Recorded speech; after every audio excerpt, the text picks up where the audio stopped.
சென்னையிலிருந்து ஆந்திரா செல்லும் ஆந்திர அரசு பேருந்துகள் 4வது நாளாக கோயம்பேட்டில் நிறுத்தி வைக்கப்பட்டுள்ளன.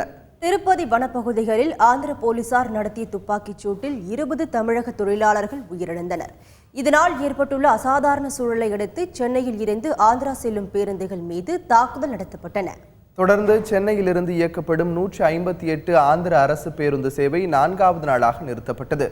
அதே நேரத்தில் ஆந்திராவுக்கு சென்னையிலிருந்து செல்லும் தமிழக அரசு பேருந்துகள் சேவையில் எந்தவித பாதிப்பும் இல்லை. இந்த நிலையில் கூட்டம் குறைவாக இருந்ததால் தமிழக அரசு பேருந்துகளும் நேற்றிரவு இயக்கப்படவில்லை.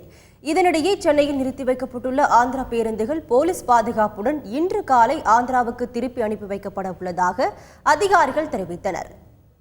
நெல்லூருக்கு சர்ஜரிக்கு போகிறேன், கேஸுக்கு மெடிக்கல் இன்சூரன்ஸ் சப்ளை பண்ண போகிறேன். அதனால் 10:30 மணிலேருந்து வெயிட் பண்ணுறேன். இன்னும் ஒரு பஸ் கூட இங்கே சப்ளை பண்ணல. இன்னும் கேட்டதுக்கு பஸ்ஸில் சப்ளை இல்லை அப்படின்றாங்க.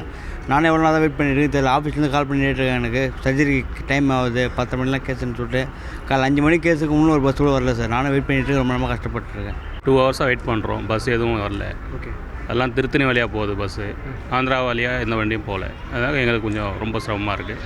தயவு செஞ்சு கொஞ்சம் வண்டி போனால் நாங்கள் போகிறது சௌகரியமாக இருக்கும். இது கிட்டத்தட்ட 20-30 பேர் வெயிட் பண்ணுறாங்க அந்த ஆந்திரா வழியாக போகிற பஸ் இல்லைனால ரொம்ப பிரச்சனையாக இருக்குது.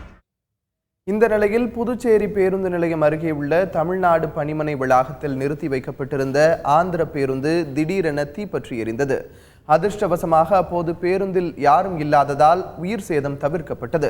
தகவல் அறிந்து விரைந்து வந்த தீயணைப்பு வீரர்கள் தீ அணைத்தாலும் பேருந்தின் 6 இருக்கைகள் எரிந்து நாசமாயின. இதுகுறித்து உருளையன்பேட்டை போலீசார் வழக்கு பதிவு செய்து விசாரணை நடத்தி வருகின்றனர்.